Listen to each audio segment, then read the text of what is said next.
अस्सलाम वालेकुम dear students. उम्मीद है आप डेटाबेस सीख रहे होंगे। आज हम डेटाबेस का एक और बहुत ही अहम टॉपिक डिस्कस करेंगे। वो टॉपिक है हमारे पास डेटाबेस में constraints and it's implementation. Constraints and it's implementation.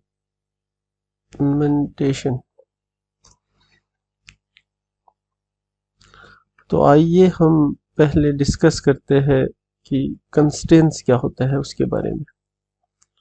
यहाँ पे लफ्ज़ इम्प्लीमेंटेशन में इसलिए यूज़ कर रहा हूँ, आमतौर पर आपको मुख्तलिफ यूट्यूब चैनल्स पर कंस्ट्रेंट्स पढ़ने को मिलेंगे, लेकिन इसको डेटाबेस में किस तरह से इम्प्लीमेंट करते हैं उसके आपको जो है ना डेटा बहुत ही कम मिलेंगे। तो मैं कंस्ट्रेंट्स को न सिर्फ डिस्कस करूँगा जबकि इसको माइस्क्यूएल में इम्प्लीमेंट भी करके दिखाऊंगा। तो आइए पहले जानते हैं कि कंस्ट्रेंट्स होता क्या है, वो देख लेते हैं।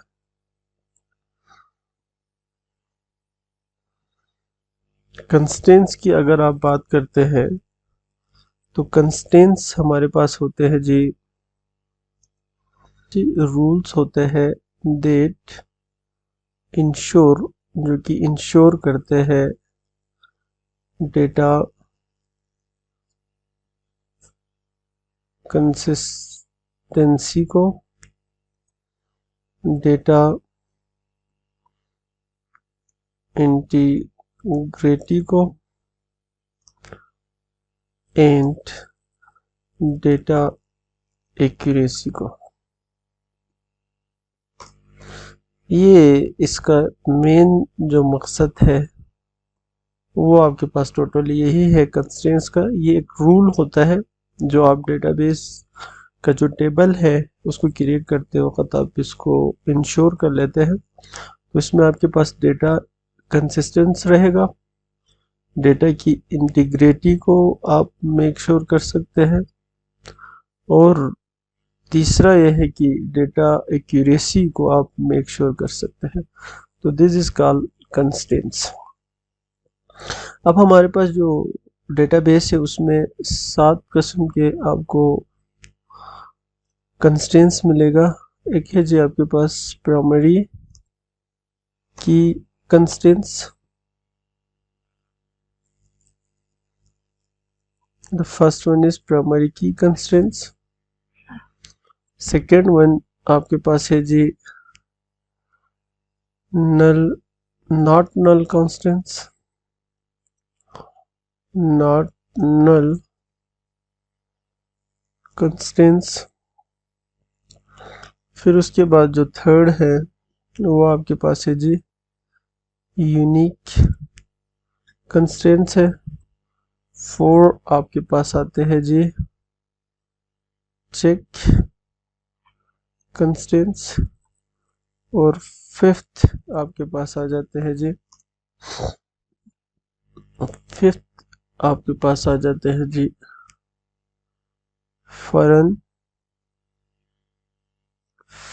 फॉरेन की कंस्ट्रेंट्स। और जो छठा है वो आपके पास होता है जी default constraints, and 7 one is आपके पास होते हैं जी 7 पे कंपोजिट की कंस्ट्रेंट्स। तो ये 7 किस्म के जो है ना कंस्ट्रेंट्स आपको पढ़ने को मिलेगा। Let me to comment it. तो ये जो 7 कंस्ट्रेंट्स है आपके डेटाबेस में अवेलेबल है। तो आइए हम इनको वन बाय वन देख लेते हैं एग्जांपल के साथ। लेट्स सपोज मैं एक डेटाबेस क्रिएट कर लेता हूँ, क्रिएट डेटाबेस, और डेटाबेस का नाम रख लेता हूँ मैं university data centre. Let's suppose मैंने ये नाम लिख दिया। फिर उसको मैं यूज़ कर लूँगा। अगर आपको इनके बारे में नहीं पता तो आप मेरे जो पिछले वीडियो है इसको आप देख सकते हैं। क्योंकि आज का टॉपिक हमारे पास कंस्ट्रेंट्स के ऊपर है तो उसको मैं यहाँ पे फोकस करूँगा। तो हमारे पास सबसे पहले जी प्राइमरी की कंस्ट्रेंट्स। तो मैं इसको किस तरह मेक श्योर करता हूँ, मैं एक टेबल क्रिएट कर लेता हूँ। टेबल का नाम हम सपोज करें स्टूडेंट रखते हैं और इसमें हम फर्ज करें SID रख लेते हैं और इन कर लेते हैं, फिर उसके बाद प्राइमरी की रख लेते हैं। तो ये हमारे पास एक कंस्ट्रेंट्स अप्लाई हो गया। अब इसका क्या मतलब है, ये प्राइमरी की कंस्ट्रेंट्स का, ये रिपीट नहीं होगा। यानी जब आप डेटा इंसर्ट करेंगे इसमें नॉट रिपीट इसी तरह से नॉट नल और ये यूनिक होता है। यानी जो वैल्यू आप इसमें स्टोर करेंगे वो आपके पास क्या आ जाएगा जी, यूनिक आ जाएगा। तो ये हमारे पास है जी प्राइमरी की कंस्ट्रेंट्स। तो हमने स्टूडेंट को एक आईडी असाइन कर दिया, वो आईडी हमारे पास क्या होना चाहिए, यूनिक होना चाहिए, और वो रिपीट भी नहीं होना चाहिए, और वो नल भी नहीं होना चाहिए। नल मीन्स खाली नहीं होना चाहिए। तो अगर आप किसी भी एट्रीब्यूट को प्राइमरी की डिफाइन करते हैं तो उनमें ये कंस्ट्रेंट्स लगेगा ऑटोमेटिकली। क्लियर हो गया। फिर उसके बाद आगे हमारे पास है जी नल कंस्ट्रेंट्स। लेट्स सपोज मैं एस नेम कर लेता हूँ, इसको मैं रख लेता हूँ जी वर्कर और नॉट नल कर लेता हूँ। तो इसका मतलब ये है कि हमारे पास ये जो साइज है इसको भी हमने मेंशन करना है, क्योंकि वर्कर है तो इसको हमने नल रखा। तो कोई भी स्टूडेंट का आप नाम देंगे तो आप उसको खाली नहीं छोड़ सकते। अगर आप खाली छोड़ेंगे तो आपको क्या मिलेगा जी, एरर मिल जाएगा। नॉट नल्स का मीन्स यानी इस नेम के अगेंस्ट में जो भी वैल्यू या डेटा आएगा वो खाली नहीं होना चाहिए। तो this is called not null constraints. फिर उसके बाद हम कहते हैं जी यूनिक। फर्ज करें मैं स्टूडेंट का ईमेल ले लेता हूँ और इसको भी मैं वारकार कर लेता हूँ, और ये हमारे पास फर्ज करें 50 होगा या जो भी हो, लेकिन ये क्या होना चाहिए, यूनिक होना चाहिए। यू नो कि ईमेल हर किसी का क्या होते हैं जी, अलग होते हैं। दुनिया में कोई भी दो ईमेल है ना वो सेम नहीं हो सकते हैं। तो इसीलिए हम उसको क्या कह रहे हैं जी, यूनिक कह रहे हैं। अगर आप डुप्लीकेट ईमेल देंगे, सेम ईमेल दोबारा आप किसी और के साथ एंट्री करने की कोशिश करेंगे तो ये आपको एंट्री करने नहीं देंगे। This is called unique. फिर उसके बाद फर्ज करें मैं डिपार्टमेंट कर लेता हूँ स्टूडेंट का, ठीक है, और इसको भी मैं फर्ज करें जी वारकार रख लेता हूँ, और इसको भी मैं 50 कर लेता हूँ। और अब ये जो डिपार्टमेंट है ना, इसमें मैं क्या कर लेता हूँ जी, डिफ़ॉल्ट सेट कर लेता हूँ, और डिफ़ॉल्ट में क्या कर लेता हूँ जी, कंप्यूटर साइंस। क्लियर हो गया। तो इसका क्या मतलब है, इसका मतलब ये है कि जब अगर आप इसके अगेंस्ट में, जो डिपार्टमेंट के अगेंस्ट में कोई वैल्यू आप देते हैं तो ठीक है, कोई ना कोई वैल्यू जो आपने दिया है वो 8 हो जाएगा। अगर नहीं है तो ये वाली जो वैल्यू है ना, इस आईडी के साथ इंटीग्रेट होकर डेटाबेस में इंसर्ट हो जाएगा। This is called default constraints. इसी तरह से हमारे पास आते हैं जी चेक कंस्ट्रेंट्स। लेट्स सपोज मैं ये सपोज कर रहा हूँ कि इस टेबल में जो स्टूडेंट्स की जो एज है वो फर्ज करे 20 से ग्रेटर होना चाहिए। वही स्टूडेंट की डेटा यहाँ पे इंसर्ट होनी चाहिए जिनकी एज 20 ईयर्स से अबव हो। तो इसको मैं इंट कर लेता हूँ, फिर यहाँ पे मैं चेक लगाता हूँ। तो एज इज ग्रेटर देन और इक्वल टू, फॉर एग्जांपल मैं 20 कर लेता हूँ। तो ये हमारे पास एक कंस्ट्रेंट्स है जिसको कहा जाता है चेक कंस्ट्रेंट्स। ठीक हो गया। इसी तरह से फॉर एग्जांपल ये कहाँ कहाँ पे यूज हो सकते हैं, यहाँ पे तो हो सकते हैं आपको थोड़ा सा इरेलेवेंट लग रहा हो, लेकिन फॉर एग्जांपल आप प्रोडक्ट ऑनलाइन जो ई कॉमर्स है उसमें आप प्रोडक्ट की जो प्राइस सेट करते हैं तो उसमें आप क्या लिखते हैं, प्राइस इज ग्रेटर देन 0 होना चाहिए। तो उस तरह के आप चेक्स लगाते हैं। जब तक ये चेक्स क्लियर ना हो जाए तब तक वो इंसर्ट ना हो, तो that is called check constraints. तो ये हमारे पास क्या होगा जी, चेक कंस्ट्रेंट्स है। तो फिलहाल यहाँ पे ये सेंस नहीं बना रहे, तो मैं इसको यहाँ से रिमूव कर देता हूँ। इसके बाद हमारे पास है जी बाकी सारा डिस्कस हो गया। सिर्फ हमारे पास जो फॉरेन की है और जो कंपोजिट की है इसको हमने डिस्कस नहीं किया। तो क्विकली मैं एक और टेबल क्रिएट कर लेता हूँ, क्रिएट टेबल कोर्स का, जो हमने लास्ट टाइम भी बनाया था कोर्स का। और इसमें मैं क्या कर लेता हूँ जी, यहाँ पे CID कर लेता हूँ और इसको मैं इंटीजर और प्राइमरी की रख लेता हूँ। फिर उसके बाद मैं C नेम कर लेता हूँ, कोर्स नेम। इसको मैं क्या कर लेता हूँ जी, वार्कर रख लेता हूँ और इसका जो साइज है वो मैं 30 दे देता हूँ। तो इस तरीके से हमने दूसरा टेबल भी क्रिएट कर दिया। इसमें मैंने कुछ भी नहीं किया, सिंपली मैंने यहाँ पे एक टेबल बना दिया। इसमें एक प्राइमरी की है और एक नॉर्मल फील्ड मौजूद है। बाकी दोनों को आपको समझाने के लिए जो कंपोजिट की है और जो फॉरेन की कंस्ट्रेंट्स है उसको समझाने के लिए मैं यहाँ पे एक और टेबल बनाता हूँ, जो कि हमारे पास क्या है जी, इनरोलमेंट का टेबल है।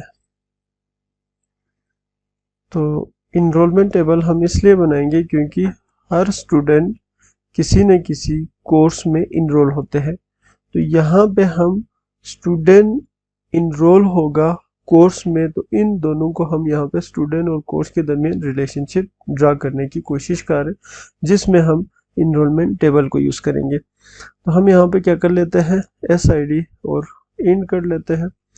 इसके बाद मैं CID कर लेता हूँ और इसको B इंड कर लेता हूँ। अब इसमें हमारे पास, चूंकि हमारे पास यहाँ पे स्टूडेंट ID आना चाहिए, यहाँ पे कोर्स ID आना चाहिए, तो यहाँ पे एक इशू हमारे पास ये आ रहा है कि हमारे पास तीसरा कोई चीज नहीं है, तो हम इसमें प्राइमरी की नहीं बना सकते हैं। तो जहाँ पे प्राइमरी की नहीं बन रहा हो तो आप वहाँ पे क्या करते हैं, दो या दो से ज़्यादा एट्रीब्यूट्स को आपस में कंबाइन करके फिर उसको आप एक की बनाते हैं, जिसे हम क्या कहते हैं जी, कंपोजिट की कहते हैं। जैसे कि हमें प्राइमरी की बनाना है तो हम यहाँ पे लिखते हैं जी प्राइमरी की, फिर उसके बाद हम क्या कर लेते हैं जी SID और यहाँ पे CID कहलाते हैं। लेकिन यहाँ पे एक बात आपने नोट रखना है कि आप इन दोनों को मिलाएं, SID को और प्लस CID को मिलाएं, तो ये क्या होना चाहिए, यूनिक होना चाहिए। अगर ये यूनिक होते हैं तो फिर जाके आप इसको एज ए कंपोजिट की रख सकते हैं। अगर यूनिक नहीं आ रहा तो फिर आप इसको कंपोजिट नहीं रख सकते हैं। जैसे कि मिसाल के तौर पर मैंने ये कह दिया, एक कोर्स है जिसकी जो ID है 11 है, फिर उसके बाद हमारे पास जो एक सब्जेक्ट है उसकी ID हमारे पास क्या है, 203 है। तो इनको आप कंबाइन करें तो दिस विल बिकम 111 और 203 बन जाएगा। इसी तरह से अगला जो स्टूडेंट है, लेट्स सपोज अगला स्टूडेंट हमारे पास 112 है, कोर्स फिर भी ये रख ले तो it's becoming a unique, therefore you can say this is the composite key attribute.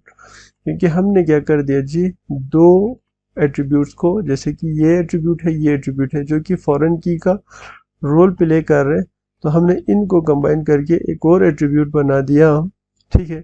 उसे हम क्या कहेंगे, कंपोजिट एट्रीब्यूट कहलाएंगे। तो आई होप आपको कंपोजिट एट्रीब्यूट समझ में आ गया होगा।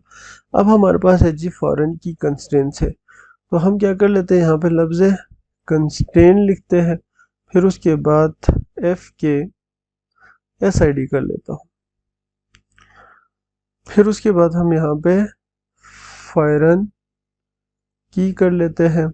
फिर उसके बाद यहाँ पे हम फर्ज करें स्टूडेंट के साथ इसका रिलेशनशिप ड्रा करना है इनरोलमेंट का, तो यहाँ पे हम ये वाला ID दे देंगे। फिर उसके बाद यहाँ पे लफ्ज़ रेफरेंसेस लगा देंगे और फिर उसके बाद हम उस टेबल का नाम यहाँ पे लिख देंगे जिसके साथ आप रिलेशन ड्रा करना चाह रहे हैं, जो कि हमारे पास क्या है जी, स्टूडेंट है, और उसका जो प्राइमरी की है वो क्या है जी, SID है। कामा मिस हो गया, इस कामा को लगा दो। अब इसका क्या मतलब है कि यहाँ पे हम एक कंस्ट्रेंट लगा रहे हैं जो कि फॉरेन की कंस्ट्रेंट कहलाते हैं। तो ये कंस्ट्रेंट्स का नाम है फॉरेन की कंस्ट्रेंट्स। अब ये क्यों लगाते हैं? एक तो फॉरेन की हम इसलिए बनाते हैं ताकि हम दो टेबल के दरमियान रिलेशनशिप को ड्रा कर सके। तो अभी हम इनरोलमेंट का कोर्स के साथ रिलेशन बना रहे, इसी तरह से कोर्स का इनरोलमेंट के साथ रिलेशन ड्रा कर रहा है। तो फिर साथ में हम ये कंस्टेंट्स भी लगाते हैं फॉरेन की का, उसको हमें क्या करना पड़े जी, मिसाल के तौर पर ये जो कंस्टेंट्स है उसको तोड़ना पड़े, या जो रिलेशनशिप है उसको तोड़ना पड़े। तो ये जो एफ के SID जो कंस्टेंट्स है ना, ये हमारे लिए बड़ा हेल्पफुल होता है। इसी तरह से आप डेटा इंटीग्रिटी को यहाँ पे मेक श्योर कर सकते हैं, तो इस वजह से हम यूज़ करेंगे। बाकी इसके बारे में मैं नेक्स्ट वीडियो में इसको मज़ीद डिटेल से एक्सप्लेन करूँगा। अगर इसको कंस्टेंट FK SID यानी फॉरेन की कंस्टेंट लगाते हैं तो क्या होते हैं, न अगर लगाए तो इसके क्या क्या इश्यूज आ सकते हैं डेटाबेस में, वो हम नेक्स्ट लेक्चर में डिस्कस करेंगे। तो ये वाला जो कंस्टेंट जो मैंने यहाँ पे लगाया है, this one is called foreign की कंस्टेंट है। अब हमारे पास कोर्स के साथ भी इसका रिलेशन है, तो अब हम क्या लिखेंगे यहाँ पे, फिर कंस्टेंट्स लिख देंगे, फिर उसके बाद FK-CID लिख लेता हूँ। ठीक हो गया। एक बात नोट रखिए, ये जो FK-CID में नेमिंग कन्वेंशन के लिए दे रहा हूँ, अदरवाइज यहाँ पे आप कुछ भी दे सकते हैं। कुछ भी देने का मतलब ये है कि आप यहाँ पे अपने मर्जी का कोई भी इस तरह के जो है ना वर्ड आप यहाँ पे यूज कर सकते हैं, लेकिन जरूरी यह है कि पूरा जो डेटाबेस है उसमें ये यूनिक होना चाहिए। ठीक हो गया, या ये यूनिक होना चाहिए।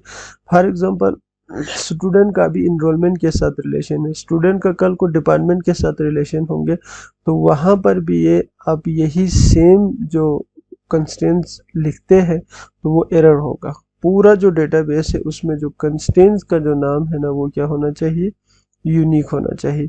अब यहाँ पे फिर से हम फॉरेन की लिख लेते हैं। अब हम कोर्स के साथ कर ले तो हम CID लिख लेंगे। फिर उसके बाद हम यहाँ पे लफ्ज़ रेफरेंसेस यूज करेंगे। ठीक है, रेफरेंसेस यूज करेंगे। फिर उसके बाद हमारे पास किसके साथ हमने इसका रिलेशन बनाना है, कोर्स के साथ बनाना है, और कोर्स में क्या है जी, उसका प्राइमरी की CID है। इस तरह से हमारे पास ये जो टेबल है इसके साथ क्या बना जी, उसका रिलेशनशिप बन गए। ठीक हो गया। तो हमने कंस्ट्रेंट्स को एक तरह से कंप्लीटली डिस्कस कर दिया। अब मैं इनको जो है ना वन बाय वन एग्जीक्यूट करता हूँ। ठीक है, अभी तक हमने इसको रन नहीं किया, पहले मैं इन दोनों को रन करता हूँ, फिर आपको दिखा देता हूँ ताकि एरर्स ना आ जाए। अगर एरर आए तो वो यहाँ पे डिस्प्ले भी हो जाएगा। I can show you here, there is no error, successfully run this one. So you can see on the left side we have created the database. There is no currently table available on a database. So हम इसमें ये जो student वाला table है इसको run कर लेते हैं। इसमें हम कुछ कंस्ट्रेंट्स लगाया हुआ, तो सक्सेसफुली ये रन हो गया। Refresh it again, then you can see here a student table. अभी बाकी टेबल हमारे पास क्रिएट नहीं हुआ, तो अब हम कोर्स टेबल को रन कर लेते हैं। तो you can see the course table here. देखो कोर्स टेबल भी हमारे पास आ गए, और लास्ट में हमारे पास यहाँ पे देखो, इसको अगर हम रन करते हैं तो ये देखो ये भी सक्सेसफुली रन हो गया। तो एक और टेबल बन गया हमारे पास इनरोलमेंट का।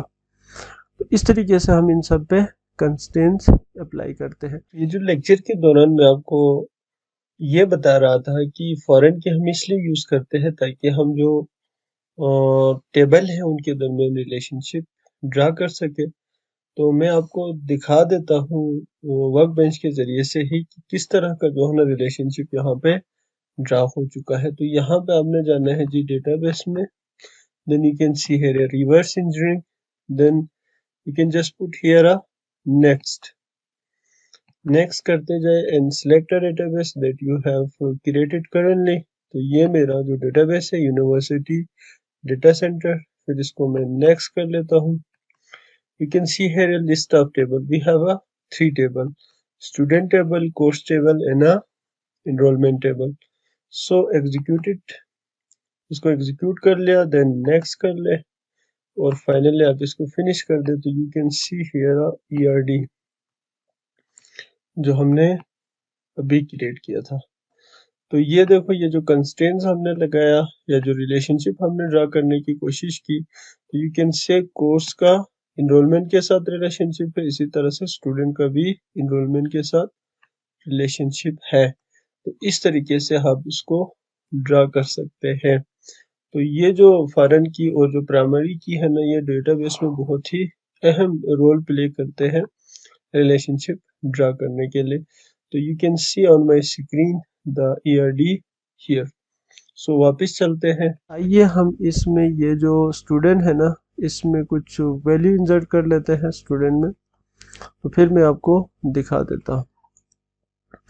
अगर इंसर्शन क्यूरी आपको नहीं पता तो आप मेरे जो पिछले जो वीडियोस है उसको आप सुन सकते हैं ताकि आपको उसकी बेटर आइडिया हो सकते। इंसर्ट इन टू करना है, टू हमने किस में वैल्यू इंसर्ट करना है, स्टूडेंट में। तो कंस्टेंट्स आपके पास फर्ज करें SID है, फिर उसके बाद S नेम है, फिर उसके बाद हमारे पास ईमेल है, फिर उसके बाद हमारे पास डिपार्टमेंट है। तो ये 5 हमने बनाया हुआ था, इसको हम क्या कर लेते हैं जी, वैल्यू कर लेते हैं। तो हम चेक करेंगे ये जो कंस्ट्रेंट्स है वो अप्लाई हो चुका है नहीं। तो हम इसमें कुछ वैल्यूज हमने स्टोर कर दिया, यहाँ पे हम नाम भी लिख लेते हैं, चलो अली कर दिया। फिर उसके बाद डिपार्टमेंट हम यहाँ पे SE कर लेते हैं, सॉफ्टवेयर इंजीनियरिंग कर लेते हैं। अब मैं इसको रन करता हूँ तो you can see here the value has been edit on a table. अब मैं इसको क्या कर लेता हूँ, ये जो 1 1 है इसको इसी तरह रहने देता हूँ, बाकी हम इसको यहाँ पे हसन कर लेता हूँ, यहाँ पे इसको मैं hussan@gmail.com कर लेता हूँ, बाकी को इस तरह से रहने देता हूँ। तो it will throw me a error, you can see here. इसको मैं रन कर लेता हूँ तो यहाँ पे देखो डुप्लीकेट का एरर आ रहा है, क्योंकि ये जो प्राइमरी की है ना, इसको आप डुप्लीकेट नहीं कर सकते क्योंकि ये already you can see here select all from student करें तो यू कैन से कि ये जो ID 113 है ना, ये ऑलरेडी इंसर्ट हुआ है,